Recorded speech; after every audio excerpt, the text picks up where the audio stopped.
Listo, pues bueno, ya estamos grabando. Bienvenidos quienes nos miran en vivo y también ya los que nos ven en retransmisión. Para las personas que están en vivo y no terminan de ver la sesión o se les complica verlo a esta hora, vamos a tener la retransmisión que se llevará a cabo a las 9 de la noche, hora Ciudad de México, ¿sale? Y pues bueno, vamos a iniciar con la presentación, sobre todo para las personas que nos miran de primera vez, que no han estado en alguno de algún otro taller que pues aquí impartimos, que es la primera vez y sobre todo que han tenido algunas dudas, vamos de manera rápida y breve a contestarlas a través de cómo vamos a trabajar en este taller. Yo soy Ceci de León, soy la coordinadora de los talleres, para mí es un gusto acompañarlos. Y recuerden, o para los que no nos han encontrado en Facebook e Instagram, nos encuentran como @icadi. Ahí ustedes van a encontrar la información de los próximos talleres y diplomados gratuitos que están por iniciar. Cada mes hay talleres nuevos, hay diplomados nuevos, todos son gratuitos, las sesiones completamente gratuitas en dos horarios, bueno, uno en vivo y el otro grabado, que es la retransmisión, para que ustedes pues en alguno de esos horarios se puedan acomodar y ver el taller. ¿Cómo nos encuentran? Como ICADI. Es muy importante, sobre todo para aquellos que están con nosotros en cada una de las sesiones, que compartan a través de historias, a través de publicaciones, lo que les parecen los talleres, qué temas les gustaría que pues nosotros también pudiéramos abordar y sobre todo que compartan los calendarios o los talleres que están próximos a iniciar para poder llegar a más personas y que también conozcan este proyecto que es pues completamente para ustedes. Así que pues ahí nos etiquetan en sus redes sociales. Todos están en nuestros grupos, ya sea de WhatsApp o ya sea de Telegram. Así que este aviso es muy importante, sobre todo porque últimamente han aprovechado estos medios algunas personas para ingresar a los grupos que el objetivo no es entrar a las clases, sino para hacer alguna de estas estafas que están muy de modas, que es a través de enlaces o a través del código QR. Y por eso es que nosotros, toda la información del taller, los enlaces del el en vivo, o sea, de las clases, los enlaces de la retransmisión y la información que nosotros les vamos a estar enviando es solamente en el grupo. Solamente tenemos acceso los administradores de esos grupos, por lo tal, nosotros no les vamos a hacer llamadas directas ni mensajes directos. Toda la información se maneja en el grupo. Si ustedes tienen alguna duda, requieren alguna información de cuestiones administrativas, de los próximos talleres que van a ingresar, nos mandan mensaje a nosotros de manera directa a través de WhatsApp o a través de Telegram y obviamente los que están como administradores en los grupos para darles respuesta. De esta manera, disculpen, podemos o tratamos de evitar situaciones que, pues bueno, a veces se salen de control y de manera general, si están en otras instituciones tomando cursos, talleres, manéjenlo así, siempre hacen los grupos, ustedes diríjanse a los administradores porque, pues bueno, están utilizando ahorita creo que los códigos QR para poder hackear las cuentas, así que tengan mucho cuidado con ello. También para aquellos que nos han estado preguntando referente a la constancia, sí hay una constancia para quienes la vayan a requerir, para quienes deseen la constancia. En otros países la conocen como certificado. Aquí en México es una constancia que consta que ustedes han tomado este taller, pero pues también sobre todo para otros países latinos que lo conocen como certificado, es lo mismo, ¿sale? Porque luego es una de las preguntas que más me hacen. La constancia es igual que el certificado. Aquí en México es muy diferente, pero pues sí. Em, esta constancia tiene un costo administrativo o un costo de recuperación, el cual solamente el monto de 270 pesos mexicanos o 16 dólares americanos, como mejor se les haga más fácil la conversión en la moneda de su país. Esta constancia tiene un valor curricular de 12 horas y la expide el Instituto de Investigación y Capacitación en Desarrollo Infantil, tanto para las personas que son de México como para las personas que están fuera de México. Les va a incluir también de manera de agradecimiento por haber hecho este desembolso, aunque sea significativo, pero no deja de ser un desembolso.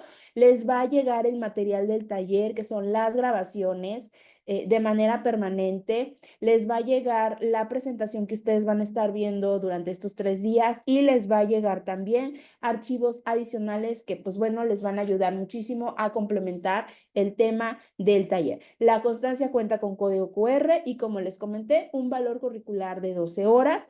Esta constancia, ¿quiénes la pueden adquirir? Todos aquellos que están tomando el taller. Pueden hacerlo incluso finalizando el taller. Recuerden que no es necesario pagar para estar en las clases. Pueden hacerlo finalizando el taller o como fecha límite el día primero. Sí, el día 1 de abril es la fecha límite para poder adquirir la constancia. Prácticamente una semana para las personas que, pues bueno, requieran o necesiten la constancia.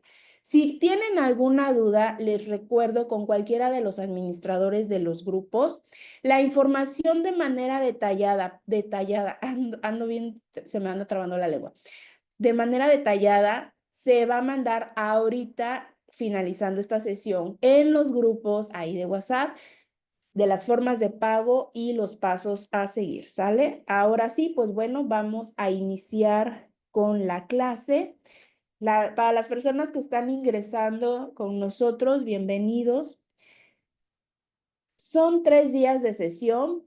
Nos vamos a estar conectando lunes, martes y miércoles a las 5 de la tarde en punto, en vivo, hora Ciudad de México, con una retransmisión de las 9 de la noche de igual manera, hora Ciudad de México. La clase tiene una duración de 1 hora y media aproximadamente a 2. Los micrófonos y el chat van a permanecer silenciados ahorita que inicie la sesión o la clase, a menos que, pues bueno, haya alguna actividad con la ponente.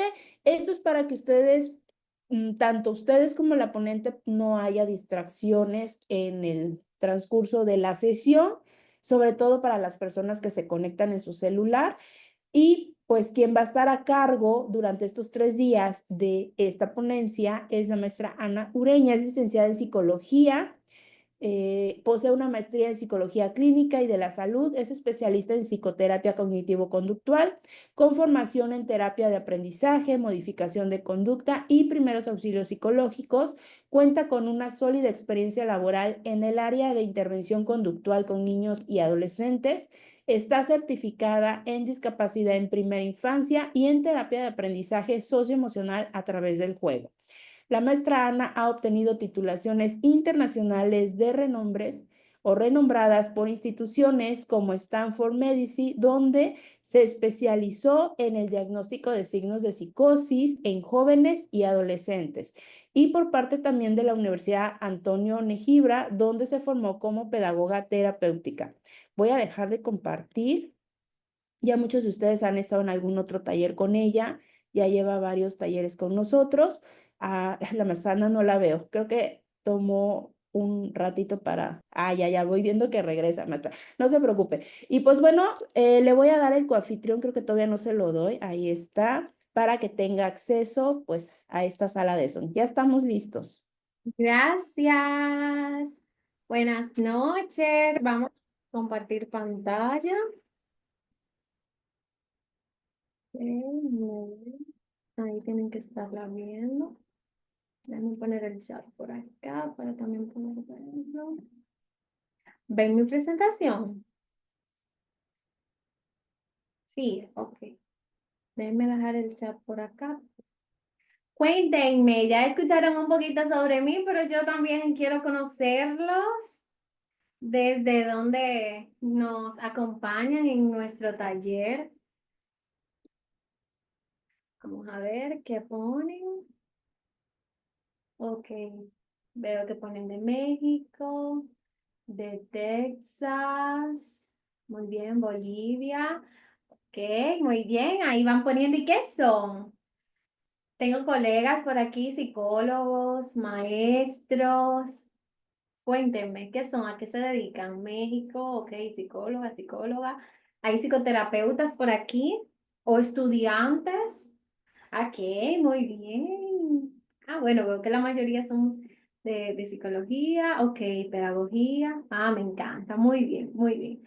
Entonces, miren, nosotros vamos a estar aquí hablando sobre la terapia narrativa, pero antes de esto, creo que también, ¿verdad?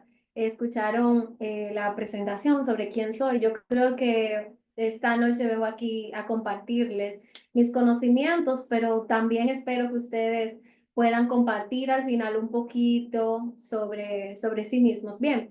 La terapia narrativa para la intervención psicológica infanto-juvenil. Bien, este va a ser el tema que nosotros vamos a estar tratando. Yo creo que lo mejor para este taller de 3 días es que ustedes tengan un corazón dispuesto a aprender. Eso es lo que siempre marca la diferencia. Déjenme pasar la pantalla. Y miren, siempre me gusta definir los 3 días para que podamos tener una idea de lo que vamos a abordar. Hoy vamos a ver en específico los fundamentos de la terapia narrativa, es decir, vamos a conocer todo lo que engloba. Y ya sí, en los siguientes días vamos a ver las técnicas de intervención y la aplicación práctica. Es decir, que hasta el último día vamos a estar viendo técnicas. Hoy vamos a ver un poquito de técnicas, pero nos vamos a centrar más en los fundamentos, en todo lo que engloba lo que es la terapia narrativa, su historia, su concepto. Vamos a ver los objetivos ahora, pero antes de esto quiero decirles que viendo este itinerario, si nos esforzamos en lograr el objetivo de aprender estas 3 cosas en los 3 días que vamos a estar aquí, vamos a poder entonces incluso cambiar la forma en la que intervenimos o en la que abordamos a nuestros pacientes, a nuestros clientes y mis psicólogos escolares, y también esto va a ayudar muchísimo en la forma en la que damos esa primera, vamos a decir, ese primer acercamiento, esa creación del rapport, o no sé cómo le dirán. Tiene muchos nombres esta alianza terapéutica. ¿Ustedes con qué nombre conocen a este acercamiento que se hace para consolidar la relación entre el terapeuta y el paciente? Vamos a ver. Yo he escuchado muchos nombres, por ejemplo, alianza terapéutica. Ok, muy bien. Entonces, como les dije, papel, lápiz y un corazón dispuesto a aprender. ¿Hay alguien acá que quizás ha tomado talleres conmigo anteriormente acá en ICAIDI? Porque yo en la diapositiva, la verdad es que siempre les pido que tengan algo para anotar porque a veces me surgen las ideas y las voy tirando por ahí. Así que lo bueno sería que tuvieran algo para anotar. Ok. Entonces, miren, el objetivo de hoy va a ser, nos vamos a plantear objetivos. A mí me encanta siempre en el proceso terapéutico tener un objetivo claro. Entonces, en este taller, el objetivo del día de hoy es comprender los principios básicos y explorar la importancia de la narrativa. Cómo influye en la creación o la construcción de la identidad de los adolescentes y niños, pero también en todas las otras áreas que la narrativa influye. Miren, es un enfoque, la terapia narrativa, es un enfoque terapéutico desarrollado por Michelle Weil y David Epson alrededor de la década del 1980. Se basa en la premisa entonces de que las personas construyen su identidad en base a las historias que se cuentan de sí mismos, historias que se repiten de sí mismos. Podemos utilizar incluso la palabra asumir. Y esto es bueno para el análisis propio también, ver qué cosas yo asumo sobre mí mismo. Y tiene mucho que ver con la terapia narrativa. Puede ser que la historia que yo me cuento a mí mismo sobre las cosas que he vivido sea negativa, o quizás la forma en la que les cuento a las personas las cosas que he vivido sean así. Y esto nos lleva mucho a ver que si nosotros ayudamos a las personas, a los niños, a los adolescentes, a reescribir sus historias personales, pueden entonces desarrollar una visión como más positiva y fortalecer más esa historia que se cuenta desde una perspectiva también, vamos a decir, más realista, porque no quiero que tampoco caigamos en la positividad tóxica de, todo lo que me sucedió fue maravilloso, pero quizás hay historias donde vemos que los niños se cuentan las cosas o a blanco o a negro. Y entre el blanco y el negro hay muchos colores. Está el rosado, está el azul oscuro, está el azul claro. Hay muchísimos colores. Entonces, asimismo, tenemos que ayudarle a los niños y adolescentes a crear una historia mucho más adaptativa de la realidad.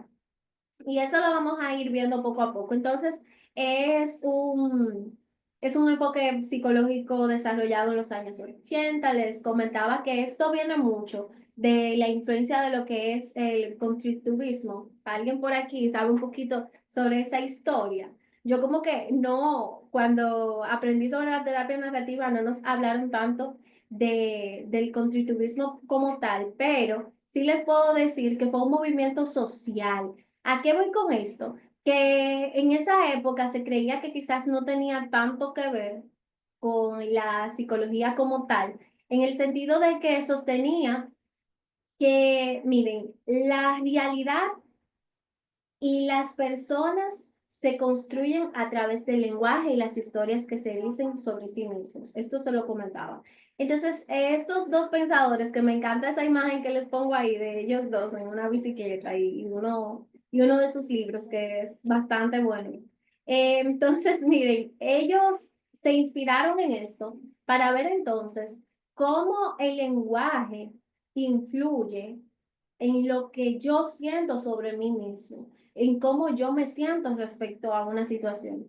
Y creo que se las puse la frase por aquí. Ok, esto ya lo hablamos sobre el objetivo, que el objetivo de la terapia narrativa es ese, el crear una historia más adaptativa, el reescribir las historias de la persona y de la vida para darles un significado. El significado sería más adaptativo, como les mencionaba, pero de lo que quiero hablar ahora es acá, una de sus frases más célebres. Y es esta idea de la persona no es el problema es el problema. Y esto se ve mucho en terapia cuando vemos que si tenemos una emoción, por ejemplo, un adolescente que siente tristeza, el adolescente se puede identificar con esa emoción y decir, yo soy una persona triste o yo soy una persona ansiosa. Y no, nosotros somos personas que sentimos cosas y las emociones son temporales. Entonces, así mismo como una persona se puede identificar con una emoción o con un pensamiento, se puede identificar con un problema. Bien, y la idea central es que la persona pueda ver desde afuera que el problema es el problema y que la persona no es el problema. Porque a veces vemos narrativas donde los niños se dicen, esto me sucedió porque yo soy feo, o esto me sucedió porque yo soy gordo, o esto me sucedió porque no puedo hablar con los demás. Y se crean todo este esquema y esa es una historia que se repite una y otra vez. Entonces ellos se enfocan mucho en la idea de que hay un montón de formas de contar una historia. Y con la ayuda de nosotros, ¿verdad? Los terapeutas, el niño puede aprender o el adolescente a construir una versión más adaptativa que le permita sentirse más empoderado, es decir, más capaz de hacer cosas. Y miren cómo les comento aquí algo. Si un niño vive en una misma casa, en las mismas circunstancias. Vamos a imaginarnos un par de gemelos con los mismos padres, los corrigen de la misma forma, los tratan a todos por igual. Tú los puedes reunir y te pueden hacer la historia de una situación que les sucedió y ellos lo pueden contar de una forma y el otro de otra. Es decir, cómo vivieron la experiencia es distinta. ¿A ustedes les ha sucedido eso? Que escuchan que alguien cuenta una historia, quizás la magnifica o la minimiza y luego ustedes sientan, ay, pero para mí no fue así y yo estaba ahí y viví la misma situación. Es algo que se suele ver mucho quizás en los hogares, cuando se tienen más hermanos y quizás se les pregunta sobre una situación. Pero si lo marcamos en la vida diaria, algo que me suceda a mí puede ser quizás visto de otra forma por otra persona a la que le pase la misma situación. Entonces, nuestras narrativas son distintas. Hay una frase que a mí me gusta mucho, quizás la han escuchado, que dice, uno no recuerda los hechos, sino cómo se sintió. ¿Qué ustedes piensan sobre eso? Ok, veo que Perla pone sería con los hermanos que a pesar de tener la crianza similar, la interpretación es diferente. Sí, se puede ver como más marcada esta idea con hermanos y nos puede suceder en muchísimas áreas de nuestra vida. ¿A ustedes le han sucedido esto, que miran hacia atrás, recuerdan algo y muchas veces uno no recuerda en sí la situación o qué fue lo que dijo la persona, pero uno sí recuerda cómo se sintió? ¿Les ha sucedido esto? Miran hacia atrás, recuerdan algo y se quedan como, ay, pero yo no recuerdo lo que tú me dijiste, pero yo recuerdo que tú me hiciste sentir así. Entonces, aquí entra un poquito sobre que la narrativa puede estar basada en nuestros pensamientos, nuestras emociones y las interpretaciones que creamos. Hay una frase que me gusta mucho, que la primera vez que la escuché no la entendí, que dice, la verdad no existe, solo la interpretación. Y es porque nosotros podemos vivir algo y muchas personas también pueden estar ahí y todos interpretan la verdad de una forma distinta. Recordemos que si nos vamos a la base de la psicología, hablamos sobre percepción, es cuando nuestro cerebro, ¿verdad?, percibe los estímulos que son de alrededor. Entonces, todos nosotros, a través de nuestra percepción, podemos interpretar las cosas de un modo distinto. Siguiendo en esta misma línea, la palabra narrativa significa eventos ligados a un hecho o a un tema. Y nosotros como humanos le damos significado a todas las experiencias de nuestra vida diaria. Buscamos como la manera de explicar el tema, darle un sentido. Entonces, todos tenemos muchas historias acerca de nuestra vida, todos. Si miramos hacia atrás, podemos preguntarnos, ¿cuál es la narrativa que yo me cuento? ¿Y cuál es la narrativa que quizás yo me cuento respecto a mi pasado, respecto a cómo actué y así? Ok, ok, pero vamos a empezar ya a hablar un poquito sobre los principios claves de la terapia narrativa. Se fundamenta en la idea, ¿verdad?, de que la persona no, los problemas no definen a la persona, sino que las dificultades surgen y las personas construyen historias. Entonces, nosotros tenemos que aprender a identificar cuáles son estas narrativas o estas creencias, porque podemos ver cómo la persona vive viendo la vida a través de unos lentes negros. A mí me gusta mucho utilizar esta metáfora de los lentes negros y mañana vamos a ver muchísimas metáforas que pueden utilizar, pero es porque a través de la terapia nosotros podemos buscar cómo cambiar esos lentes negros e incluso, miren, tengo acá en una de mis cajitas siempre unos lentes negros. Esta es como de fiesta, ¿verdad? Pero fui a una fiesta, me lo dieron y dije, wow, esto es un increíble material para la terapia. Entonces, yo siempre me pongo estos lentes negros y es una forma de nosotros decirle, mira, puede ser que la historia que tú estés contando es como estos lentes negros. ¿Qué sucede? Que todo lo que yo veo a mi alrededor adquiere ese color. Quizás es negativo, quizás es limitado. Y luego entonces buscamos una forma más adaptativa y más realista de ver las cosas sin los lentes negros. Yo les dije, yo voy por ahí es acordándome de las cosas y diciéndoselas. Pero esta es la idea central. Nosotros explorar nuevas formas de contarnos lo que sucedió, de reescribir nuestra historia. Entonces vamos a empezar hablando un poquito de la externalización, que es uno de los principios más importantes de la terapia narrativa, y es el yo separar a la persona del problema. En lugar de decir yo soy ansioso, se fomenta o se trata, ¿verdad?, de nosotros incurrir en esta idea de la ansiedad a veces me visita o soy una persona que siente. Y nosotros tratamos de que los niños por ahí vayan entendiendo, ¿verdad?, que no es lo mismo decir soy una persona ansiosa o soy ansioso a decir soy una persona que siente ansiedad.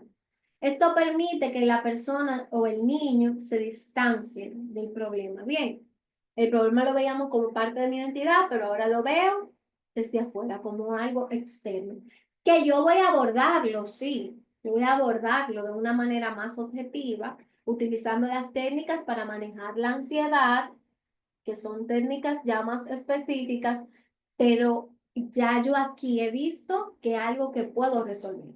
Y en los niños y adolescentes, la terapia narrativa, que quizás los adultos cuando vienen a terapia, es bueno que hagamos esta distinción ahora.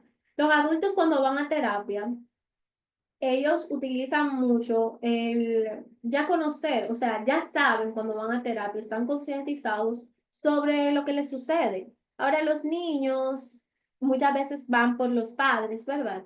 Y no tienen la conciencia sobre lo que sucede. O quizás sienten el malestar, pero no lo hablan. Entonces, mediante esto podemos ver cómo ellos pueden separar el problema, entender que no son el problema, porque en casa, por ejemplo, cuando hay una discusión, el niño no piensa que es algo fuera de él, sino que yo soy el problema.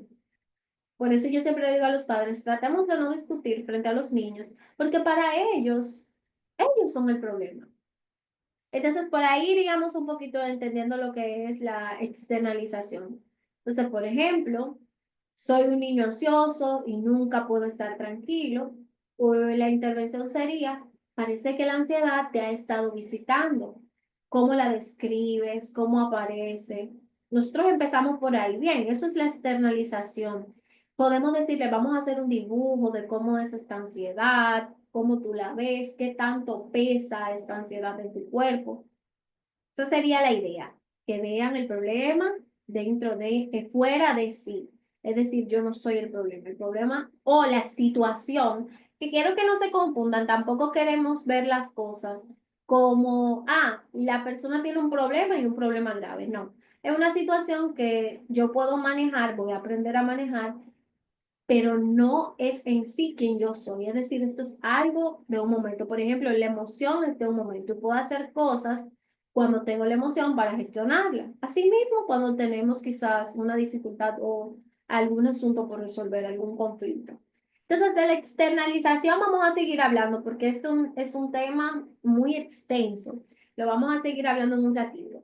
Yo veo que también les puse aquí esto de la reescritura de la historia personal.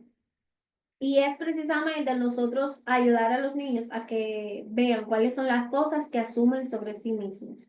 Asumo que siempre he sido mala para ser amigos. Bueno, pues en esta intervención, entonces en esta reescritura, le vamos a pedir a la persona que busque un momento en el que se haya sentido apoyado por algún amigo o alguna amiga y que el adolescente o el niño recuerde que sí, que haya tenido a alguien.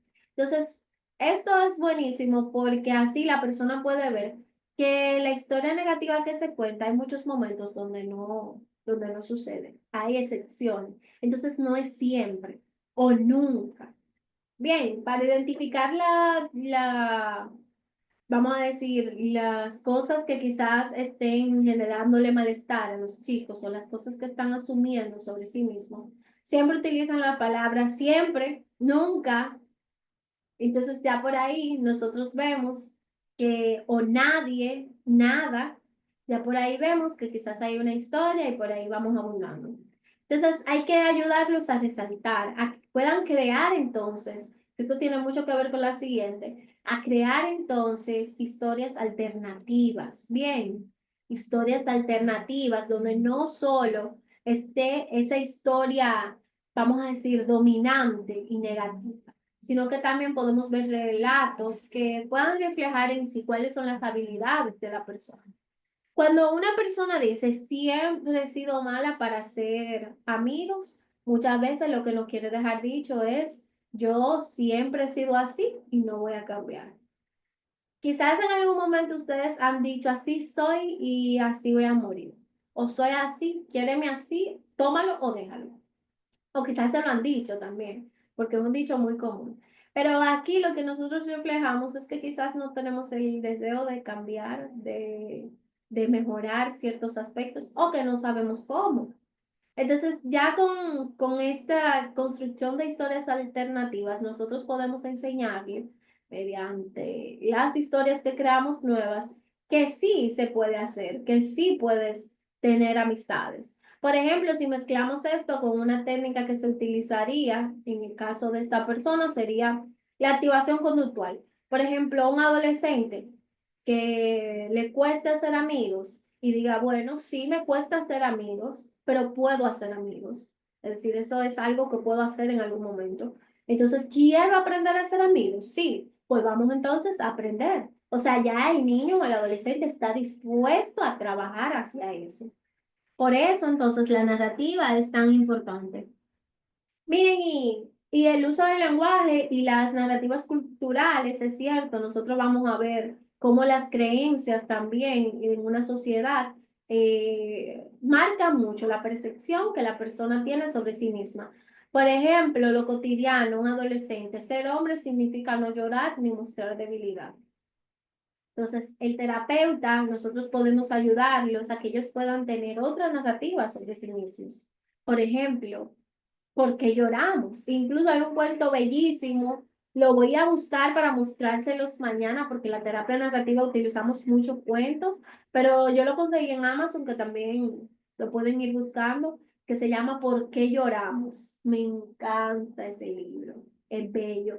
Y habla precisamente sobre esto, sobre una de las creencias más marcadas.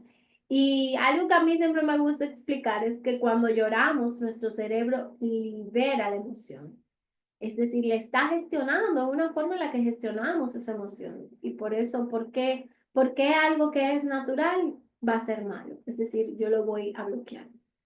Ok, vamos a ver acá. Ok, vamos a quedarnos acá para ver un poquito más sobre. Ok. Miren, otra cosa también es que nosotros vamos a trabajar mucho con las cartas terapéuticas, por ejemplo, en terapia de duelo, a mí me encanta utilizarlas porque podemos hacer cartas para dejar ir alguna situación que nos molestó, podemos hacer cartas para gestionar emociones, podemos gestionar cartas para, por ejemplo, en el duelo, decirle adiós a una persona, expresar cómo nos sentimos. Así que, miren, las historias son tan importantes en nuestra vida. Ok, entonces la escritura y la construcción se puede resignificar hacia el aprendizaje. ¿Y qué sucede cuando es demasiado negativo? Y quiero pararme aquí, voy a tratar de algunas preguntas, responderlas cuando estemos en estas cosas para que no nos enredemos al final. Miren, la escritura y la construcción, cuando quizás es demasiado negativo, yo les comentaba que no podemos maquillarle las cosas al niño adolescente y decirle tranquilo, no pasó nada, eso es algo que tú puedes superar, eso es algo que te hizo más fuerte. No, nosotros no podemos utilizar esta positividad tóxica, tenemos que ser realistas. Por ejemplo, hay que ver en específico Perla porque hay casos donde lo cierto es que tenemos que enfocarnos más, no tanto, podemos enfocarnos en la historia y lo que el niño nos dice, pero también tenemos que ver en específico cuál es la gravedad, es decir, qué tan negativo es y si primero, antes de cambiar la narrativa, yo tengo que abordar las emociones y que el niño las gestione.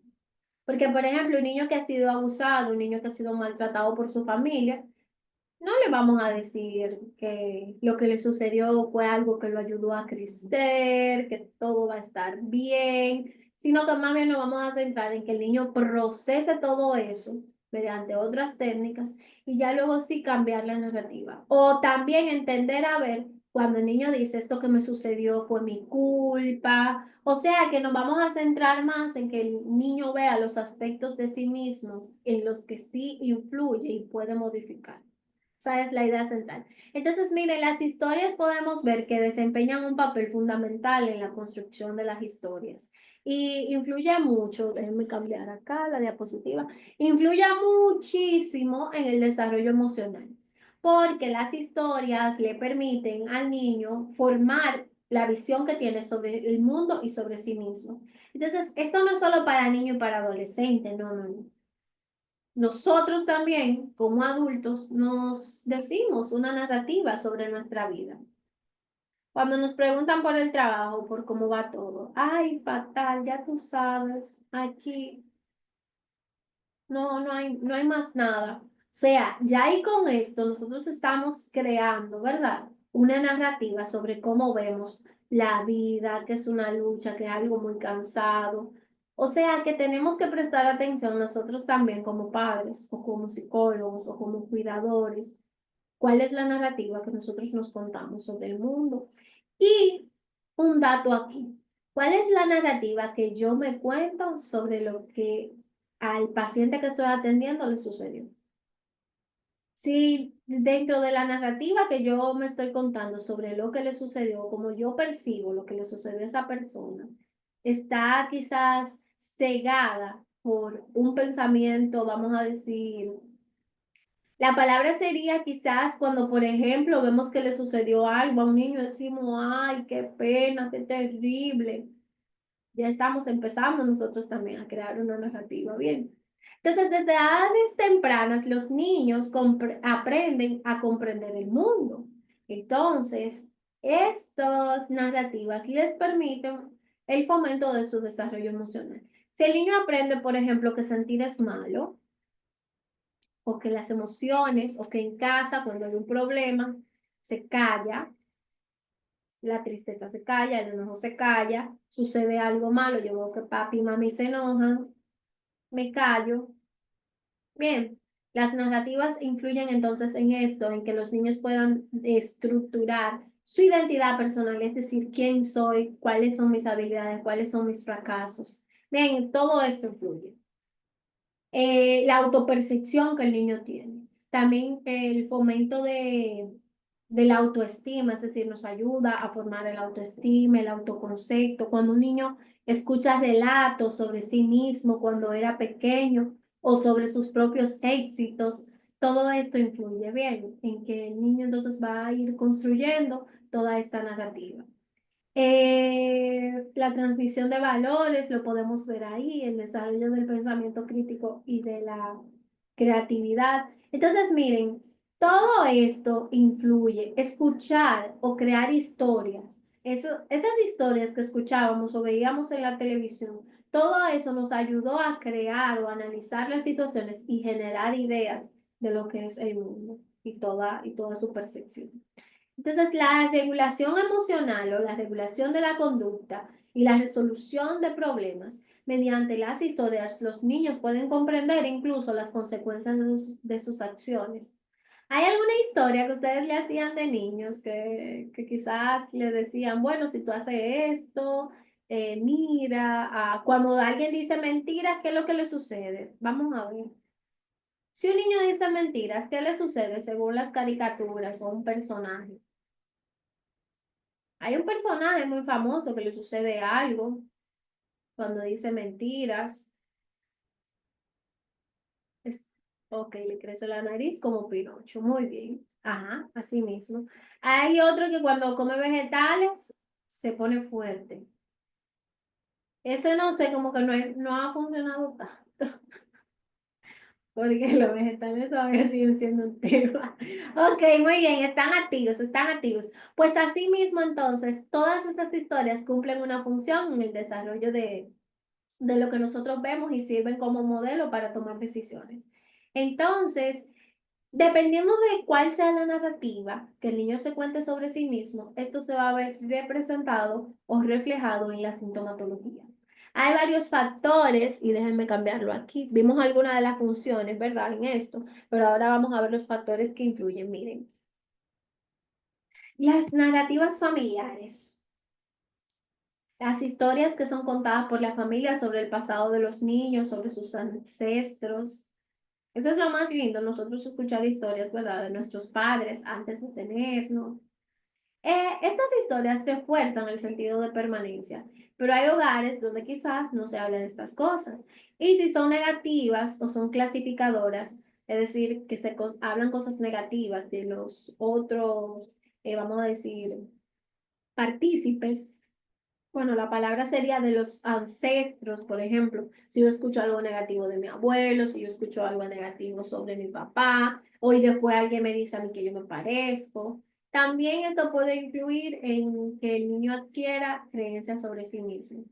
Experiencias personales, obviamente, los relatos que se crean a sí mismos sobre cosas que le suceden a los niños. Por ejemplo, un niño que tuvo una mala experiencia en su primer día de la escuela. Este puede pensar, al igual que el ejemplo anterior, nunca hago amigos fácilmente. Entonces, esta historia, eso que él se dice en ese momento, refuerza ese autoconcepto negativo. Ven quizás cómo vamos viendo cómo todo se integra. Entonces nosotros en terapia le podemos enseñar situaciones donde sí logró conectar con los compañeros. Veo acá algo. Ok. En la diapositiva, bien, todo bien hasta ahora.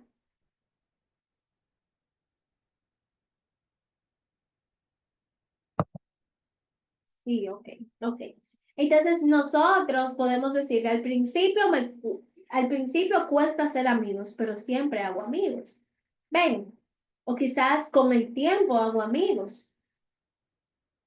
A las amistades se les toma tiempo. Entonces es esta idea de que el niño pueda generar una narrativa distinta. Que, confesándoles aquí, yo también lo asocio mucho esto con la terapia cognitivo-conductual. Si escucharon al inicio, soy psicoterapeuta cognitivo-conductual.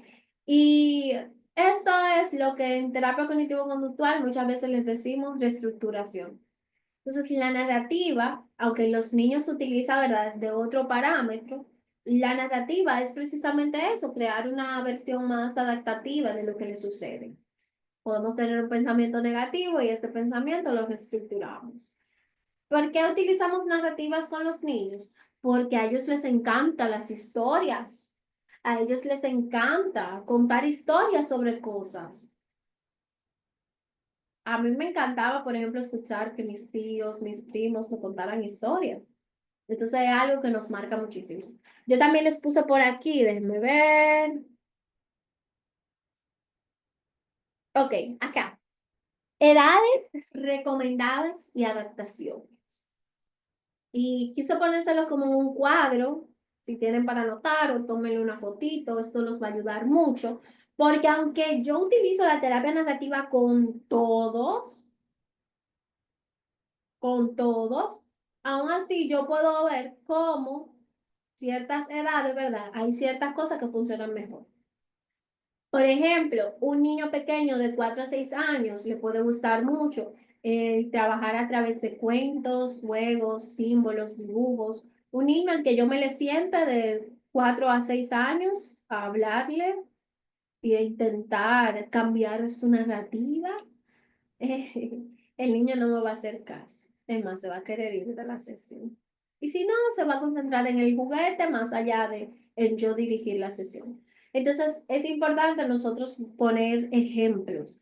Un niño con miedos nocturnos puede crear una historia donde el monstruo del miedo pierde su poder gracias a su valentía. Es un ejemplo buenísimo. ¿Ven cómo aquí utilizamos eso que al niño le genera malestar? Yo lo voy a modificar y voy a crear una historia. Podemos jugar donde quizás recreando, ¿verdad? Como un juego de roles, yo puedo recrear en el juego cómo entonces nosotros jugando podemos llegar al mismo resultado. Es decir, el monstruo del miedo pierde gracias a su valentía. Asimismo con otras situaciones, por ejemplo, el niño hace amigos haciendo esto y esto, y lo hacemos con muñequitos, con casitas, con marionetas, bien. De los 7 a los 12 años, nosotros también podemos utilizar los cuentos y los juegos simbólicos, pero también entran cosas más estructuradas como el diario terapéutico que les encanta. El diario terapéutico a los chicos les gusta. Yo tengo por aquí, déjame ver si puedo mostrarles uno. Cuando son emociones que estoy trabajando y con los adolescentes, a ellos les gusta mucho las impresiones. Siempre trato de hacer yo misma un diario de emociones. Ay, chicos, tengo muchas cosas acá. Déjenme ver si lo puedo conseguir. Creo que aquí tengo que tener una copia. Siempre ando con muchas copias. ¿Por qué? Porque a ellos les gusta mucho. Ah, bueno, yo tengo este que es para adolescentes ya de 13 a 18 años, pero también miren. Yo siempre hago mis diseños. Este es sobre las emociones. Que a los que paguen las constancias, esto se lo voy a hacer llegar, se imprimen a sí mismos. Y a mí me gusta que los chicos tengan un cuadernito o de estas impresiones muchas y van a poner sus emociones, sus pensamientos, ver si esos pensamientos tienen algún tipo de narrativa, algún tipo de creencia sobre sí mismos. Siempre surge la pregunta de qué me estoy contando a mí mismo sobre esta situación. Entonces, por ahí empezaría. En adolescentes, como les decía, metáforas, utilizan mucho las redes sociales también ellos para construir narrativas alternativas. Esto lo vamos a ver más adelante, cómo se usaría bien. Porque también nosotros podemos utilizar la tecnología a nuestro favor. Ok, entonces siguiendo en esa misma línea, ¿por qué les pongo edades recomendadas de adaptaciones? Para que cuando hagamos lo que es nuestra intervención, pensemos mucho en que la edad, los gustos del niño también influyen. Siempre tómense una sesión para escuchar al niño, para jugar. A mí me gusta mucho yo tengo cartas aquí. Ustedes dirán, ¿y qué es lo que tiene Ana debajo de la mesa? Debajo del escritorio tengo muchas cosas. Miren, la terapia narrativa, a mí me gusta utilizar mucho las cartas en la terapia narrativa, porque estas técnicas me permiten que el niño vaya hablando sobre las historias, pero yo también puedo ir contando. Por ejemplo, miren, este se llama Up for Debate. Es como para debatir temas. Este yo lo uso mucho con adolescentes. Y cuando yo quiero saber, por ejemplo, ellos no lo saben, pero les voy a decir mi truquito, ¿verdad? Cuando yo quiero saber sobre algún tema en específico, dígase sobre los abuelos, sobre las cosas que les gustan y así, yo lo que hago es que lo busco en las cartas. Por ejemplo, un mejor amigo y que aprendí de él, pues aquí está. Ese yo lo saco, lo pongo ahí, lo organizo. Cuando vamos a la sesión ya yo tengo mis cartas preparadas. Ya yo sé lo que va a salir, pero logro, ¿verdad? Logro mi objetivo, chicos. Mi objetivo es que se hable de esos temas en específico, pero que el adolescente o el niño, que también el niño de 12 13 14 años se puede utilizar. Me encanta. Muy bueno para que hablen un poquito más y así uno ver cuáles son sus narrativas, porque sí con los adolescentes tenemos que jugárnosla un poco. A mí me gusta mucho también hacer un poquito de revelaciones dentro de lo que es la sesión. Hacemos un juego que a los adolescentes les encanta y es tú respondes, yo respondo. Alguien me pone el nombre de las cartas. Este se llama Ut for Debate. Déjeme escribirlo. Miren, tienen preguntas hasta del planeta, es decir, ¿qué tú piensas del planeta? O algo que te cause gracia, ¿qué tú piensas de la pizza hawaiana? A los chicos les gusta eso. Ok, déjenme escribirlo en el chat para que lo tengan. En verdad, yo no podría decirles dónde lo compré, no recuerdo. Pero este sí. Aquí algunos de ustedes trabajan con adultos, para de paso, ¿verdad? Bueno, se puede hacer con adolescentes también. Este es son cartas también y tienen actividades que podemos hacer. Tienen cosas que podemos pensar. Este también se los voy a poner en el chat porque es muy bueno y habla sobre cómo dirigir tus pensamientos, cómo calmarte. Es buenísimo también. Ok, se llama, este sí sé que lo compré en Amazon. Este se llama,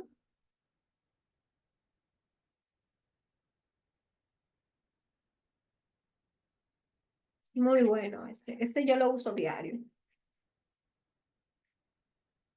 Ok, vamos a ver. Entonces, hasta ahora, ¿hay alguna duda que tengan sobre las edades? Yo le dije que les quería platicar un poquito más sobre las conversaciones externalizantes, ¿verdad? Déjenme mirar hacia abajo si hay algo más que quiera mostrarles. Bueno, ya más adelante voy a ir enseñándoles más cositas, más materiales, pero como les digo, este es buenísimo. Ah, también lo pueden crear. Ok, pone alguien con adultos no funciona. Sí, Diana, con adultos a veces está muchísimo más porque hablan más y de ahí eso lo asocian con su tema y con adolescentes, también con niños, no tanto. ¿Cómo se usarían las redes sociales de forma segura para trabajar la narrativa en adolescentes? Ok, eso lo vamos a ver porque es un tema bien complejo, así que eso lo vamos a ver más adelante.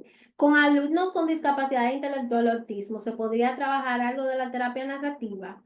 Sí, pero ustedes saben que debido a, ¿verdad?, la discapacidad intelectual, en muchos aspectos quizás la conversación no fluya como tal. Quizás en niños vamos a decir, el coeficiente intelectual comprometido, puede ser que no funcione tanto. Así que Pedro es importante tener en cuenta y por eso vuelvo a lo de las edades, déjenme cambiar la diapositiva, vuelvo a las edades, por ejemplo, un niño de 4 a 6 años no tiene tanto, vamos a decir, desenvolvimiento al hablar, se expresa más jugando, haciendo cuentos. Entonces, imagínense un niño que quizás tiene alguna discapacidad y su nivel intelectual no podría permitirle. Yo siempre les digo, si hay alguna situación y vemos quizás alguna sospecha de autismo y sabemos que el coeficiente quizás no le permite entender las narrativas, ser conscientes de sus pensamientos, entonces lo ideal es seguir trabajando otros aspectos. Por ejemplo, un niño con autismo, se trabaja mucho lo que es la terapia ABA, que yo les puedo decir, mi conocimiento es muy limitado en esa área, no trabajo con niños con autismo. Y siempre que quizás llega un caso respecto a esa área, le refiero a algún especialista de la conducta ABA, que es la que en base a la ciencia y la evidencia ha dado mejores resultados. Bien, entonces esto lo adaptaríamos más para niños cuando, y creo que por ahí tiene que estar eso. Déjenme ver. Ok, parece que no lo puse. Pero esto de la terapia narrativa, chicos, lo utilizaríamos mucho para trabajar el autoestima, las habilidades sociales, cuando hay algún caso de bullying, la ansiedad, depresión, bien. Pero cuando ya hablamos de cosas del neurodesarrollo, es muy importante primero trabajar ese aspecto cognitivo. Creo que ahí pude hacer un resumen. Les dije que quería hablar un poquito más sobre las estrategias para generar conversaciones externalizantes. Lo primero y lo más importante es que cuando una persona se identifica con el problema, surgen muchas creencias como por ejemplo, soy una persona ansiosa, soy un niño agresivo, siempre he fracasado. Y estas afirmaciones refuerzan claramente la narrativa sobre sí mismos y reducen la posibilidad de un cambio. Entonces, a través de la externalización, como les decía, el problema deja de ser algo, parte de la identidad y se convierte en algo separado, en algo que puede ser explorado, en algo que puede ser transformado. Entonces, algunas de las estrategias que podemos ver para lograr esto de externalizar el problema, que mañana vamos a ver técnicas más específicas, pero quiero como que hoy vayamos entrando en eso. Entonces, la primera sería aprender a nombrar el problema. En lugar de yo decir soy ansioso, podemos decir, como les decía ahorita, la ansiedad me visita a veces. En lugar de yo decir soy un niño desobediente, puedo decir la desobediencia aparece en algunas ocasiones. Ven, entonces el niño empieza a ver la situación como algo separado que puedo transformarlo. Porque muchas veces el niño dice, bueno, que yo soy así o no tengo por qué cambiar, pero podemos ver que el niño sí tiene el poder de cambiar la situación.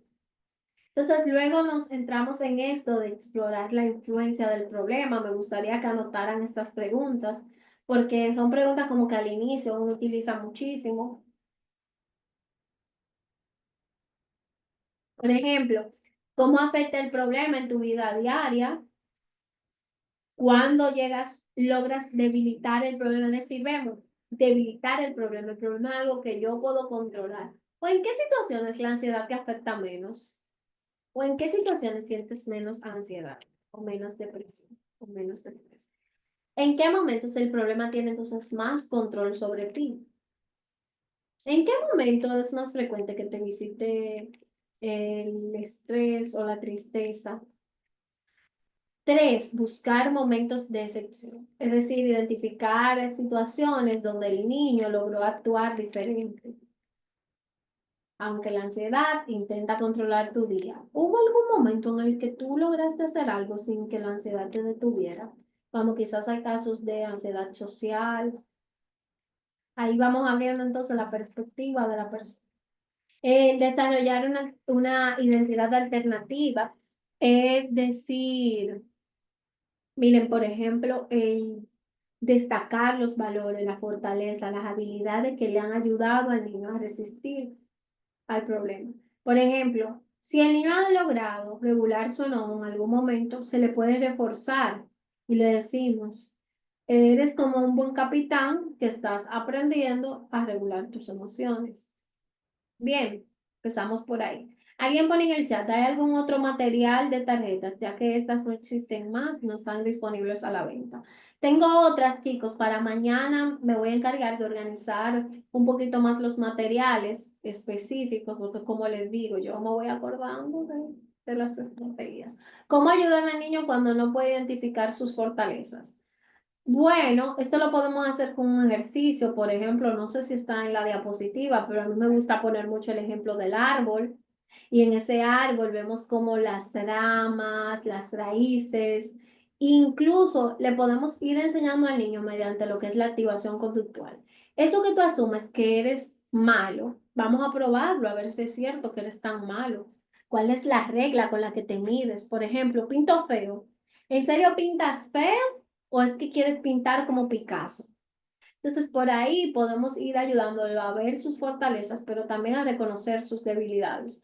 Hay una técnica también, les digo, esto no está en la diapositiva, pero me encanta que pregunten. Hay una técnica que se llama la pata mala o la pata coja o la mala pata. Yo le pongo muchísimos nombres a esa técnica. Y consiste en que el niño pueda ver esa pata mala que tiene, esa pata coja, pero también que pueda ver su buena pata, la pata que sí funciona. Pata, señores, significa piernas. Lo que pasa es que para el niño es muy divertido escucharlo así. Entonces, la idea central es esa. Podemos ir enseñándole que hay cosas positivas de sí mismo. Si nosotros vemos esas cualidades, yo siempre digo que el terapeuta puede ser honesto. Si yo veo cualidades en el niño, yo las puedo mencionar, también las puedo sugerir. Así que empezaremos por ahí. Yo creo que mañana vamos a ver técnicas más específicas que también van a ir en torno a eso. Ok, vamos a ver quizás, yo creo que tengo un ejemplo por aquí de una conversación externalizante. Déjenme ver, no sé, no recuerdo si lo pude poner en la diapositiva o no. No. Ok. Voy a ir respondiendo las preguntas un poquito más adelante. Déjenme ver si tengo por acá esto que les digo de la conversación. Yo tengo un ejemplo muy bueno de una conversación externalizante. Ok, vamos a ver aquí, por ejemplo, una conversación. El caso es de un niño de 8 años que frecuentemente se enoja y golpea a sus compañeros. La conversación, el terapeuta puede empezar. Parece que el señor enfado te ha estado visitando mucho últimamente. ¿Cómo se siente cuando aparece? ¿Quieres hacer un dibujo sobre esto? Y el niño le dice, siento que me caliento por dentro y quiero golpear a mis compañeros. El terapeuta responde, vaya, parece que el señor enfado tiene una forma muy intensa de actuar. ¿Cuándo fue la última vez que lograste que él no tomara el control? El niño le dice, ayer me enojé, pero respiré y no pegué. ¿Ven cómo el niño ya tiene otra alternativa de comportamiento? Que recordemos, la terapia narrativa trabaja la narrativa, pero también tenemos que trabajar las conductas específicas, enseñarles otras alternativas. Pero quiero que nos centremos en entender la narrativa, porque si entramos a técnicas, técnicas hay muchísimas. Entonces, en específico, quiero que entendamos que la narrativa se basa mucho en esto, en que cambien lo que se dicen de la situación. Y las técnicas son otro aspecto. Por ejemplo, yo les comentaba, soy terapeuta cognitivo-conductual. Yo trabajo desde esas técnicas que abordan la conducta y los pensamientos. Y si son especialistas en alguna área, de seguro ya tendrán sus técnicas en específico. Cuando veamos mañana las técnicas más marcadas, también van a ver cómo muchas de estas cosas le hacen ciencia. Entonces el niño se enojó, pero respiró y no le pegué. Entonces el terapeuta dice, eso es genial, parece que tú tienes herramientas para hacer que el señor enfado se haga más pequeño.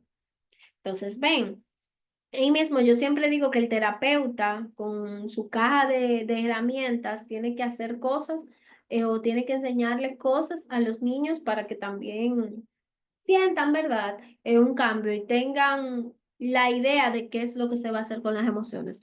Cuando hablamos de la gestión emocional, es decir, que ya vemos que el niño tiene algunas dificultades con emociones, por ejemplo, yo siempre aconsejo que tengan una caja de regulación emocional.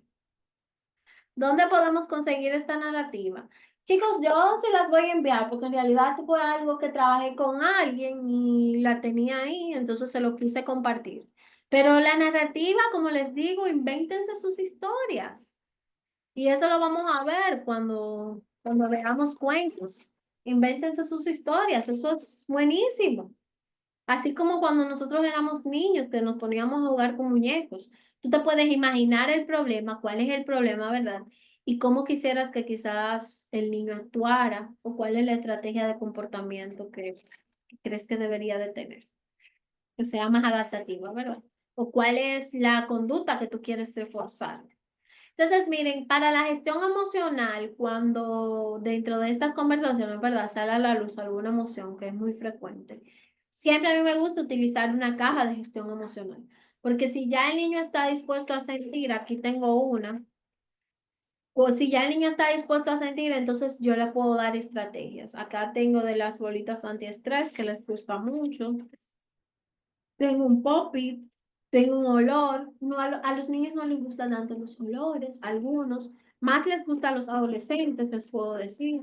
A los adolescentes les gusta mucho tener cartas en su caja de regulación emocional, donde tienen frases que los hacen sentir bien, que los conectan, ¿verdad? Con esas narrativas nuevas. Por ejemplo, yo les digo, ahora si vamos a crear un pensamiento adaptativo, una narrativa nueva, ¿qué quieres decir sobre ti mismo? Bien, entonces empezamos por ahí. Ok, vamos a ver, hasta ahora, ¿hay alguna pregunta? La narrativa, cuando los que paguen la constancia la voy a organizar para poder enviarla. Es decir, la que acabo de leer, que es como una conversación. Pero mañana vamos a ver muchísimas. Vamos a ver, vamos a dar el chance para hacer algunas preguntas que dicen. ¿Quieren preguntar?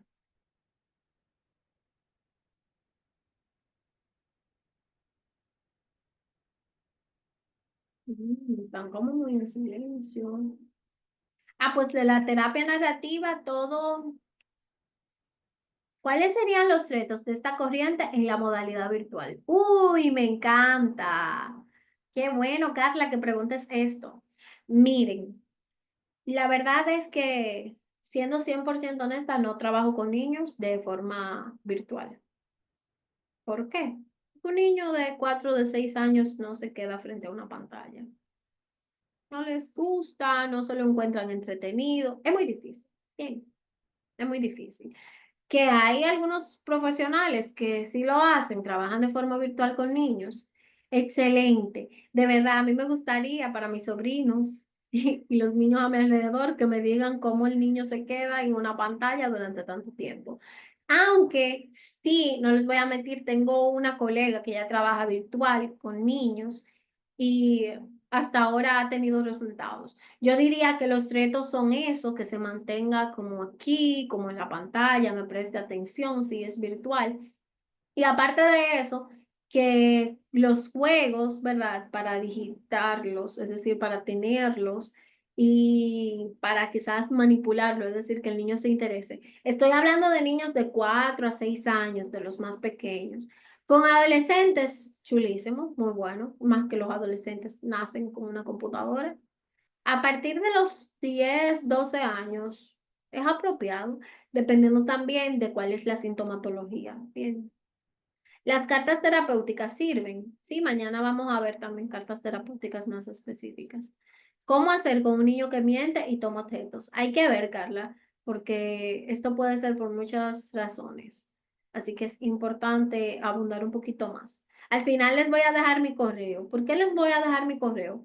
Porque yo entiendo que hay situaciones que son más específicas y que ustedes tienen que definir. ¿Cuál es la sintomatología? ¿Qué edad tiene el niño? ¿Sobre qué miente el niño? ¿Qué quizás gana mintiendo?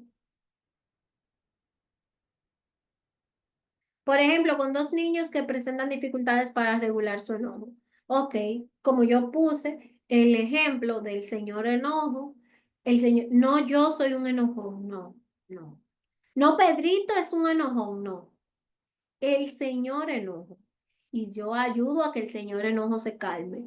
O yo tengo estrategias que reducen el señor enojo. Bien.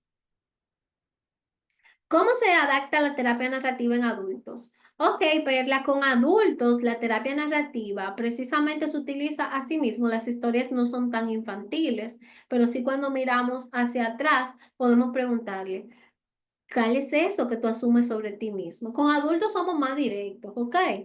¿Qué es eso que tú asumes sobre ti mismo? Vamos a probar a ver si es cierto. Vamos a tomar esta creencia que tú tienes o esa conversación, eso que tú te dices sobre ti mismo, y vamos a hacer un experimento. Ujú. Vamos a hacer un experimento a ver si es cierto eso que tú te dices. Hay otras pruebas que dicen lo contrario, que quizás la situación no fue así. Entonces, Perla, con adultos somos más directos, pero también se utilizan los mismos. A mí me encantan los cuentos. No sé si es que me quedé como atrás en esa edad, ¿verdad? Pero a mí me encantan los cuentos. Y soy un adulto, entonces también a nosotros nos gusta escuchar historias. Por ejemplo, les puedo decir que cuentos, vamos a ver mañana algunos, que yo tengo que son para niños, yo los utilizo más con adultos porque les encanta también. Todo es adaptar, todo es adaptar. Ok, tengo un alumno con TDAH, ¿cómo puedo interactuar o cómo puedo hacer una caja especial para él? Ok, Sandra, una caja especial te refieres a tener una caja de regulación emocional. ¿Cuál sería la dificultad que él presenta más allá de TDAH? Vamos a ver, ¿qué en específico es lo que quieres abordar? Que también me gustaría, Sandra, que para que abordemos un poquito más, a ver cómo se presenta el TDAH, en específico cuáles son, me dices que es un alumno, entonces en el aula, cuáles son las conductas que quieres intervenir y así.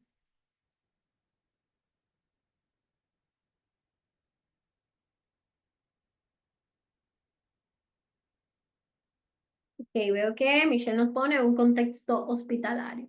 Ok. Un pequeño de 12 años, ¿cómo se podría manejar? Hay que ver en específico, como te decía, este ejercicio de los lentes negros ayuda mucho porque en la depresión, Michelle nos cuenta sobre un niño de 12 años que dentro de sus síntomas está la baja energía, dificultad para concentrarse. Entonces, en específico hay que ver cuáles son esas cosas que quizás le generan malestar, cuáles son esas cosas que lo hacen sentir triste. Entonces, a través de esto empezamos a ver si hay alguna historia que nosotros tenemos que modificar, de cómo se ve a sí mismo. Recuerden que la distimia, hay tres cosas que influyen: cómo me veo a mí mismo, cómo veo el mundo y cómo veo el futuro. Entonces, de esas tres cosas hay que ver cuál es la historia que el niño se cuenta. Se cuenta cosas negativas sobre el pasado, cosas negativas sobre sí mismo, cosas negativas sobre el futuro, y esas cosas las tratamos de modificar. Mañana lo vamos a ver más específico, chicos. ¿Se pueden utilizar técnicas narrativas en grupo escolar o en familias? Sí, claro, buenísimo. Ok, en caso de los adolescentes, ¿cómo podemos abordar para que comiencen a cambiar la narrativa? Tienden a ser muy extremistas y se identifican mucho con sus emociones. Ok, miren, siento que en niños es más fácil jugar este rol de historias con diferentes perspectivas, pero con los adolescentes, ¿cómo podemos empezar para romper estas ideas arraigadas? Chicos, voy entonces a redundar mucho en lo mismo. Vamos a ver técnicas más específicas. Hoy solo estamos entendiendo los fundamentos. ¿Por qué les digo esto? Porque si les digo la técnica hoy, también se las voy a decir mañana y se creará toda una mezcla. La idea central es que con los adolescentes vamos a adaptar todas estas cosas. Todas estas cosas las vamos a adaptar. Siento que en este mensaje vemos mucho cómo los niños se identifican precisamente con las emociones y se identifican mucho con lo que son, sí, con lo que sienten, perdón. Si con los niños jugamos, pues con los adolescentes quizás hacemos dinámicas de grupo, quizás hacemos esta actividad en conjunto, quizás a los adolescentes yo les voy a presentar una hoja o lo voy a hacer con un juego de roles en equipo. O lo voy a hacer en terapia, donde pintamos, donde ponemos música, donde jugamos a algo y luego entonces abordamos ese tema. Pero ustedes van a ver, mañana vamos a ver más técnicas. Sería prudente, veo que Manuel pone que sería prudente realizar las preguntas al final de la clase.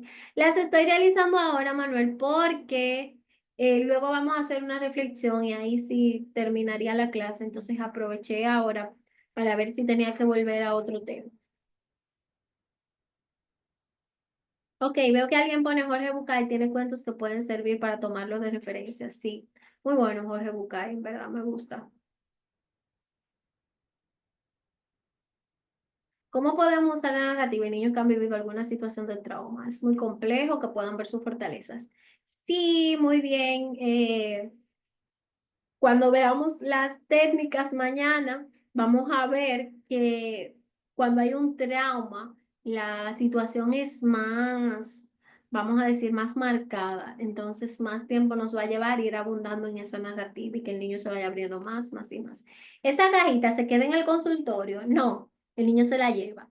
Y algunas de las cosas que hay en la cajita, por ejemplo, esta pelota les ayuda mucho con el enojo, cuando a veces lo sienten en la mano.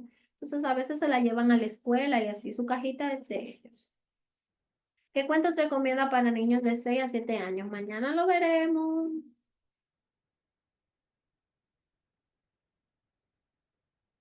Ok, en el caso del punto 2 de estrategia, ¿cómo hacer para que un niño pueda tener conciencia de cómo afecta el problema en su vida diaria y cómo lograr que el niño pueda contestar a estas interrogantes?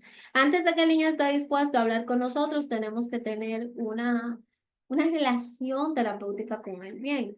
Entonces, quizás vamos a empezar hablando sobre nuestras emociones o de cómo el niño se siente antes de quizás nosotros empezar a decirle al niño lo que debe de hacer y cómo debe de actuar. Primero el niño tiene que estar cómodo con nosotros, sentirse abierto y luego entonces nosotros referir cosas que queremos que haga. Ok, veo que Liani quiere que repitamos algo y es de qué hablamos hoy o cuál es la esencia de la terapia narrativa. Y es en específico nosotros modificar las cosas, las historias que los niños se cuentan sobre sí mismos. Vamos a volver atrás. Para entonces así, ya luego de que los niños se cuentan una historia negativa, ellos puedan modificar su historia y verse desde otra perspectiva, que no les genere malestar. Ok. Itzel Rosas pone, tengo un paciente de 10 años que en muchas ocasiones es muy absolutista. Él dice, siempre soy malo, mi mamá siempre me regaña, mi mamá nunca está conmigo, sin embargo, al tratar de usar terapia narrativa como la que compartí hace un momento, expresa frases como ya no soy chiquito y además no le gustan los cuentos. En este sentido, ¿hay estrategias más específicas para casos así? Sí. Miren, por ejemplo, aquí en esta cajita yo tengo algo que es un manual de regulación emocional.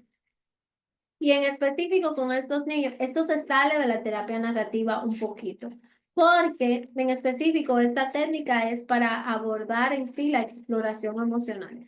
La técnica se llama RAIN y consiste en reconocer la emoción, aceptarla, ver cuál es el mensaje de la emoción y hacer algo para expresarla. Que si abundamos mucho en esto, la verdad es que está un poquito fuera de la terapia narrativa, pero es algo que yo utilizo cuando los niños quizás no están tan mezclados bien en lo que es la terapia narrativa, es decir, no les gusta tanto. Porque algo que quiero hacer énfasis aquí es que la terapia narrativa, las técnicas narrativas no basan todo el proceso terapéutico bien. Es decir, es una parte de, pero acompañada de las técnicas narrativas, tengo que utilizar otras técnicas. Ok, con los adolescentes que presentan patologías, ¿se puede utilizar la terapia narrativa? Juan, depende. Ok, ¿cómo digo la técnica, Rain? Así mismo se llama. Consiste en 4 pasos. Y la voy a explicar porque es muy buena. Y tiene que ver también con esto, que los niños se abran a las emociones. El primer paso, chicos, es en que el niño pueda reconocer su emoción. Que el niño pueda reconocer cómo se está sintiendo. Yo utilizo mucho las ruletas emocionales, por acá tengo una, por acá tengo una. Hay de, por ejemplo, la película de Intensamente, se me fue el nombre, Intensamente. Yo tengo otra que la utilizo más con niños pequeños, donde tienen todas las figuras de los de Intensamente. No se dejen engañar, esto es un cartón y yo le puse una cinta. Entonces esto se cambia muchísimo. También tengo otra que es más para chicas, que es toda rosada. Y todo eso, chicos, está en internet. Yo la imprimí en una ruedita. Veo que Diana pone un taller acerca de la regulación emocional. Estaría muy bien. Sí, porque es muy extenso. Entonces, miren, cuando utilizamos esto, que el niño sabe reconocer qué es lo que siente, entonces luego yo le voy enseñando en qué partes de su cuerpo se siente, cuál es el mensaje de la emoción, que todas las emociones tienen un mensaje. A mí me encanta utilizar los superhéroes, por ejemplo, y esto sirve mucho para la terapia narrativa. Por ejemplo, Hulk, si no aprende a gestionar su ira, ¿qué sucede? ¿Qué le sucede a Hulk cuando no sabe gestionar su ira? Voy a seguir con las preguntas en un momentito. ¿Cómo busco esa ruedita? Rueda de emociones. Bien, ¿qué le sucede a Hall en la película cuando no puede gestionar su ira? Se pone verde, se transforma y se vuelve insoportable. Ah, muy bien, agresivo.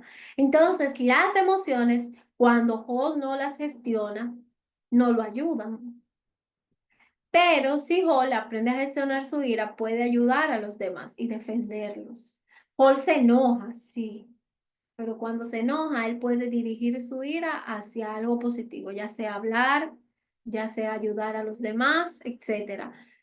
El miedo, ¿en qué ayuda Spider-Man? Spider-Man tiene un sentido arácnico.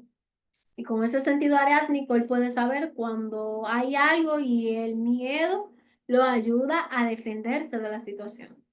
Entonces, esa es la idea central. Ok, veo que alguien pone que la puede encontrar la ruedita en Pinterest. Entonces, chicos, siguiendo esta misma línea, mire, luego de que el niño puede identificar su emoción, yo lo invito a explorarla, a hacer una actividad con la emoción, ver por qué la emoción está ahí, qué le quiere decir la emoción. Bien, entonces vamos haciendo pasos. A los adolescentes les gustan mucho los pasos, pero recuerden también que nosotros tenemos que adecuar la terapia a los gustos de los adolescentes y ponerles ejemplos con eso. Entonces esa es la idea central. Quiero seguir con las preguntas, pero antes de eso quiero que hagamos un ejercicio, que incluso tengo ganas yo de hacerlo.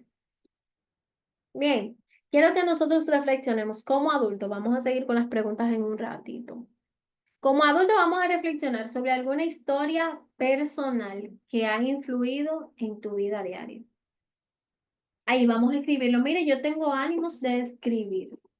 He tenido un día de muchas consultas y siempre algo que como terapeuta a mí me encanta hacer es escribir un poquito.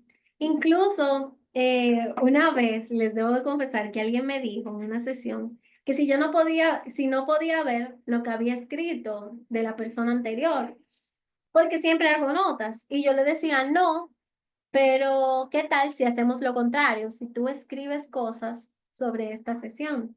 Y desde ahí ha salido mucho esta idea, que creo que tiene que ver mucho con la terapia narrativa. Tengo una copia por acá, déjenme mostrarles. Esta idea de que mis pacientes tengan un diario de terapia o un cuadernito de terapia. Los que no lo tienen, porque son nuevos o porque quizás, ¿verdad? Quiero que aprendan la técnica, siempre les doy esta hoja. Yo siempre tengo un folder así con muchas cosas. Entonces, siempre le doy esta hojita. Vamos a ver si... esta. Siempre les doy esta hojita, mira. Notas de terapia. Son dos cuadritos donde ponemos aquí temas que hemos abordado y cosas que aprendí. Esto me gusta mucho porque cuando pido una retroalimentación al final de la sesión, esto ayuda mucho porque en sesión hablamos muchas cosas, entonces quizás quiera anotar algún cuento, algo que leyó, y con esto lo podemos hacer. Bien, entonces una hojita puede ayudar mucho. Notas de la terapia. Ponemos los temas que abordamos y lo que aprendimos. Y así el cliente se lo lleva y siempre tiene sus notas. Pero las mías, quizás por confidencialidad, no las puedo compartir, pero él puede tener sus notas. Ok. Entonces, vamos a hacer este ejercicio. Déjenme ver en qué yo voy a escribir. Vamos a ver. ¿Hay algo que yo asumo sobre mí misma? ¿Hay algo que yo me cuento sobre el pasado? Diana quiere que termine de explicar la técnica de Rain. ¿Qué tal si mañana quizás la añado a la diapositiva y podemos hablar un poquito más sobre ella para que también la tengan definida? La voy a añadir porque como la gestión emocional es algo que podemos, ¿verdad?, poner en práctica en todas las áreas. Ok, chicos, vamos a hacerlo esto. Vamos a tomarnos, no sé, como 3 minutos para eso. ¿Qué cosas asumo sobre mí mismo?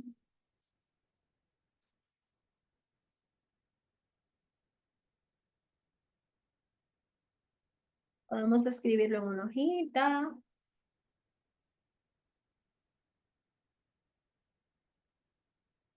Ay, yo asumo que soy mala en matemáticas, pero yo creo que si me esfuerzo un poquito más puedo hacer.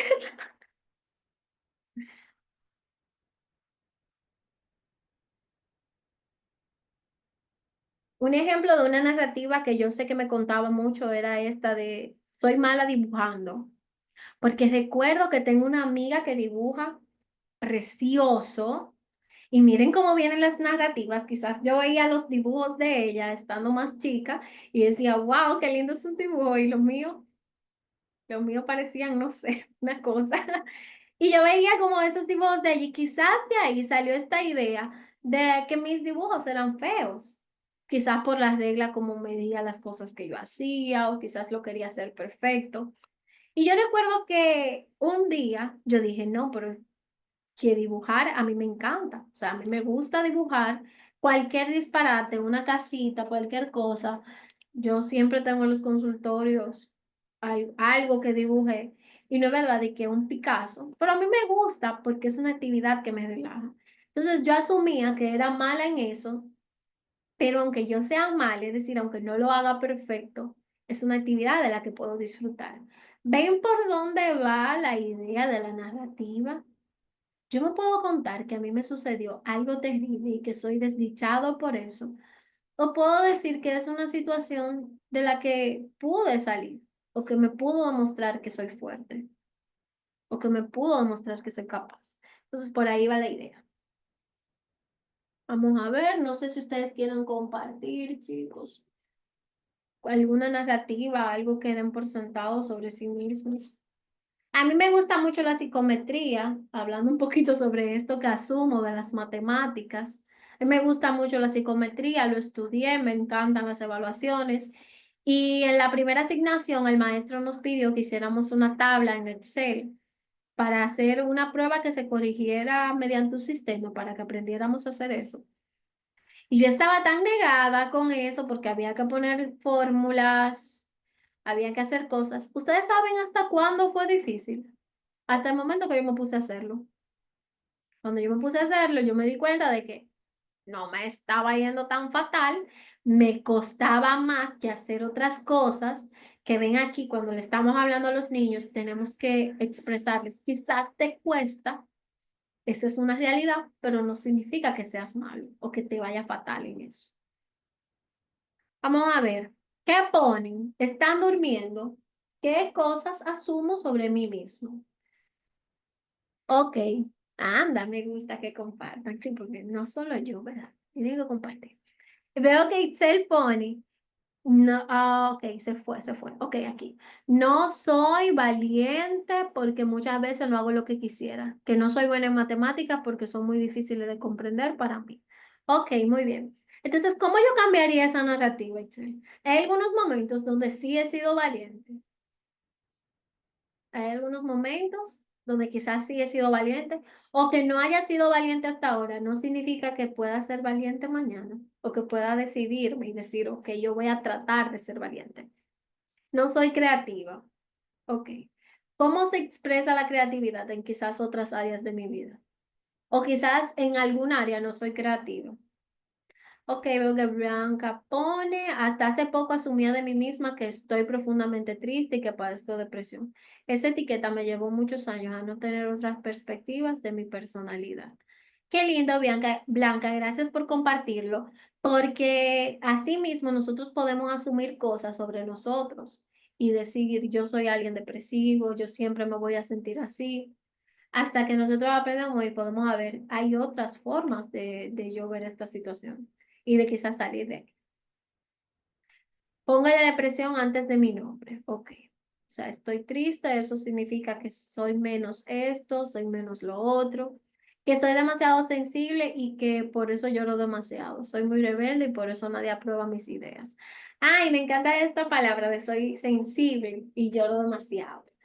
Eh, no sé, quizás con el tiempo, esto de llorar demasiado, si alguien se identifica por aquí, esta narrativa cambia un poquito. No es que uno se vuelva más duro, pero uno entiende que al llorar, uno está liberando una emoción. Cuando yo inicié en la psicoterapia, les debo de confesar que cuando alguien lloraba en la consulta, cuando se iba, yo me abrumaba un poco. O sea, no sé, como que el corazón de pollito, ¿verdad? No lloraba. No sé cómo nunca me pasó eso porque yo era bien llorona. No sé cómo nunca no llegué a llorar con algún paciente cuando me contaba sus historias, pero sí me recuerdo que me sentía como un poquito, no sé, triste sería la palabra. Y esto con el tiempo cambió cuando yo entendí que al llorar, las personas estaban expresando sus emociones.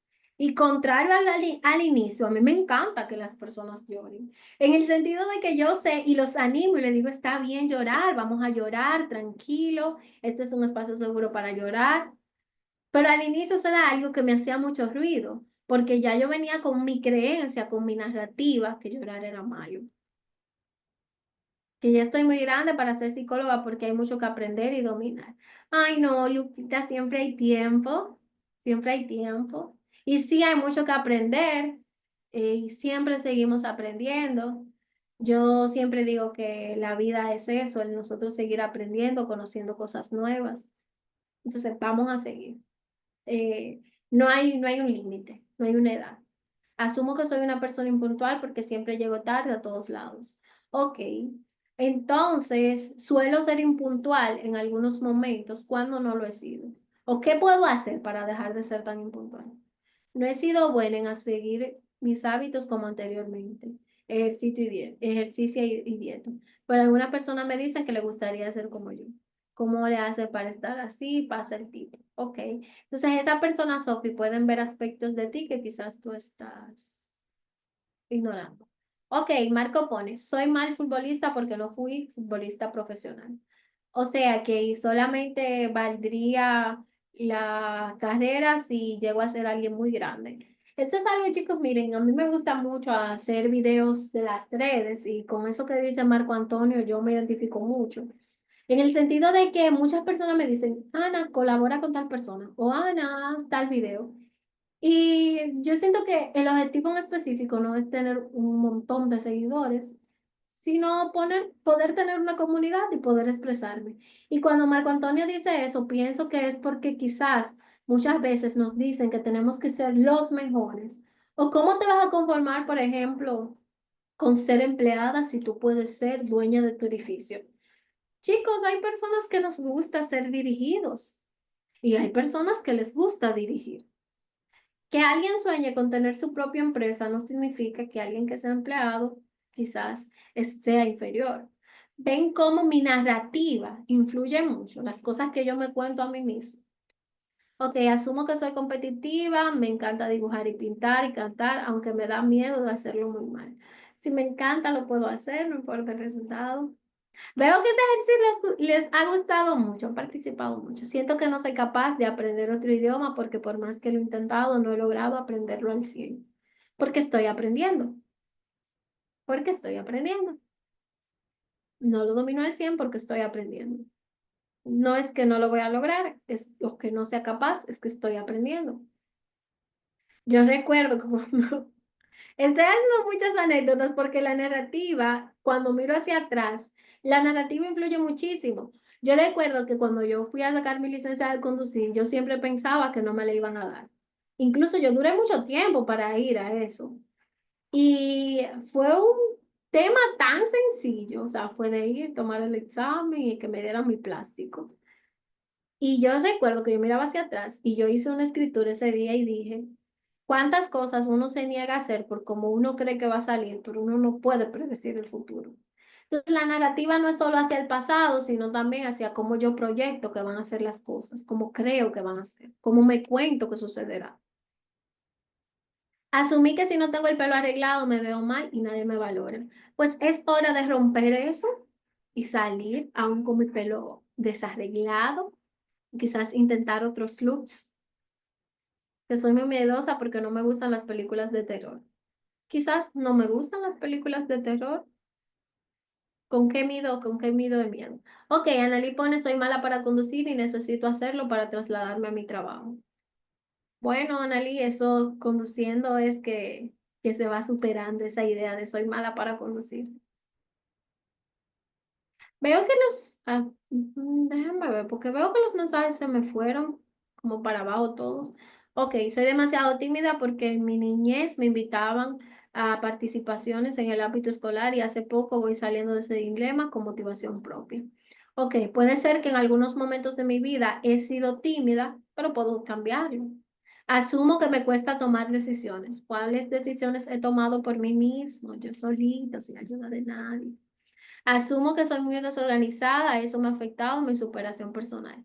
Ok, asumo que llorar no es ser fuerte. Y así hay muchas cosas, chicos, que asumimos, porque siento que si nos quedamos ahí, hay muchísimas cosas. Lo importante es ustedes reconocer cómo las narrativas influyen en sí mismos para poder ayudar a los demás a también cambiar sus narrativas. Y aquí entra la conducta. Muchas veces tengo que hacer cosas para mostrarme que esa narrativa no es tan adaptativa, no es tan realista. Entonces también tenemos que apoyarnos de esto.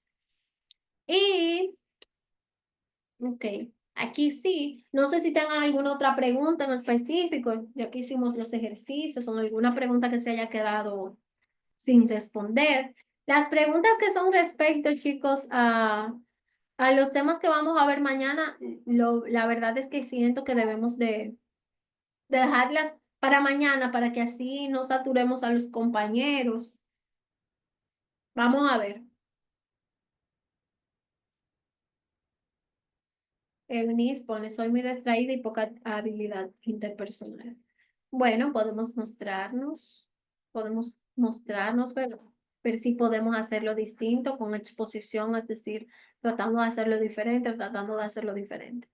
Ok, Pedro pone, al reescribir las narrativas, ¿cuáles son las referentes para la creación de una narrativa más positiva de la que tienen los niños? ¿Cómo intervenir en el contexto que sigue alimentando esas narrativas erróneas o que perpetúan el problema? Empecemos por el contexto. Los padres, si tienen creencias o algunos comentarios que les hacen, tenemos que hacerles entender mediante psicoeducación cómo influyen las narrativas. Eso es lo primero. Los parámetros para crear una historia, ¿verdad? En específico es que sean más adaptativas y que le muestren al niño o a la niña que hay otra alternativa. Es decir, que hay otras formas de ver las cosas. Yo creo que acá también quiero utilizar mucho lo que es nosotros, vamos a decir, crear una alternativa en torno a ver en específico cuál es la narrativa. Para eso, creo que podemos hacer uso de un pequeño cuestionario de preguntas, que incluso lo voy a dejar fuera en este escritorio para que lo usemos mañana. Cuando hay narrativas de blanco y negro o cuando el niño sobregeneraliza, vamos a ver en específico qué preguntas o narrativas podemos usar. Lo vamos a dar pendiente para mañana y porque chicos, son muchas, miren, son muchas las preguntas. Siempre lo que hago es identificar la narrativa y ya luego en otras sesiones pongo en marcha lo que es el crear alternativas. Bien, pero lo importante es eso, encontrar cuál es la narrativa negativa y crear una adaptativa.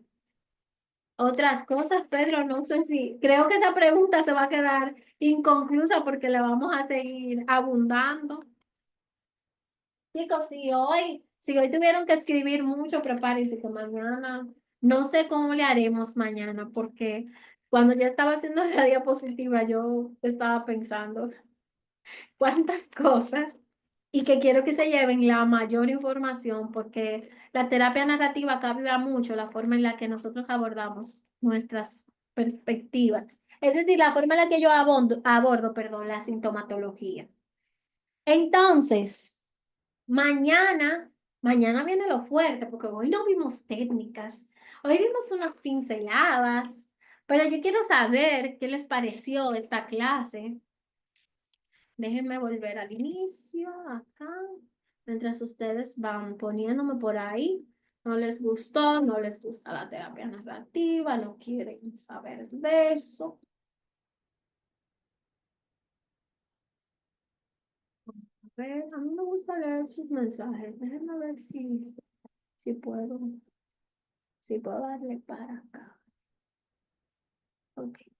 Veo que Sophie pone primer taller que tomo contigo y me quedo maravillada del conocimiento que recibí.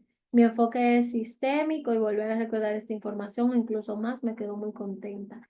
Qué bueno, Sophie. Nos vemos mañana. Ok, muy bien. Me encantó la clase, primera vez, me gusta. Ah, qué bueno, qué bueno,